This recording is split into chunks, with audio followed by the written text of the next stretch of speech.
தமிழகத்திற்கு தலைகுனிவு ஏற்படக்கூடாது என்று சொன்னால் திமுக என்கிற கட்சி அழிக்கப்பட வேண்டும். அப்பொழுதுதான் தமிழகத்திற்கு தலைகுனிவு ஏற்படாமல் இருக்கும். தமிழகத்தை தலைகுனிய விடமாட்டோம் அப்படின்னு திமுக காரங்க சொல்றாங்கன்னா திமுக கலைச்சர தமிழகத்தினுடைய பெரிய தலைகுனிவே திமுக தான் சார். இங்க தமிழகம் இதுவரை சந்தித்தராத பெரிய பெரிய தலைகுனிவுகள் எல்லாம் திமுகவில் தான் எங்களுக்கு நடந்திருக்கு. கிட்னி திருடு இப்ப நாமக்கல்ல மட்டும்தான் கிட்னி திருடுன்னு பார்த்தா இப்ப ஏரியா முழுசும் எல்லா எங்கெல்லாம் திமுக காரங்க பிரைவேட் ஹாஸ்பிட்டல் வச்சிருக்காங்களோ எல்லா இடத்துலயும் கிட்னி திருடு செய்தி வருது. கஞ்சா பரவல் 16 வயசு பையன் கஞ்சா அடிச்சுட்டு 12 வயசு பையனை வெட்டி கொண்டான் சார். இதெல்லாம் தமிழகத்திற்கு மிகப்பெரிய தலைகுனிவு. திருத்தணியில நடந்த சம்பவம், அந்த மகாராஷ்டிரா பையன் எங்க போனான்னு தெரியல, அவனை காணடிச்சிட்டாங்க காவல்துறை.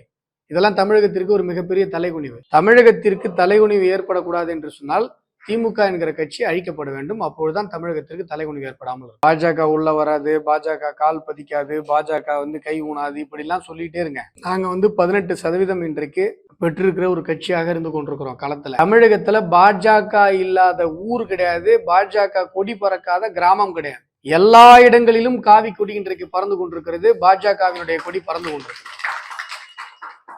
உங்களுக்கு தமிழகத்துல பாஜக இல்லைன்னு நீங்க சொல்றீங்க அப்படின்னு சொன்னா நீங்க ஏதோ மனநிலை பாதிக்கப்பட்டிருக்கிறீங்க அப்படின்னு அர்த்தம். இல்லைன்னா நீங்க ஏதோ வேற ஏதோ ஒரு உலகத்துல இருக்கீங்க அப்படின்னு அர்த்தம். தமிழகத்துல பாஜக இல்லாத ஒரு ஊரை காட்டிட்டு திமுகவையோ ஸ்டாலின் அவர்களோ இப்படி பேச சொல்லுங்க.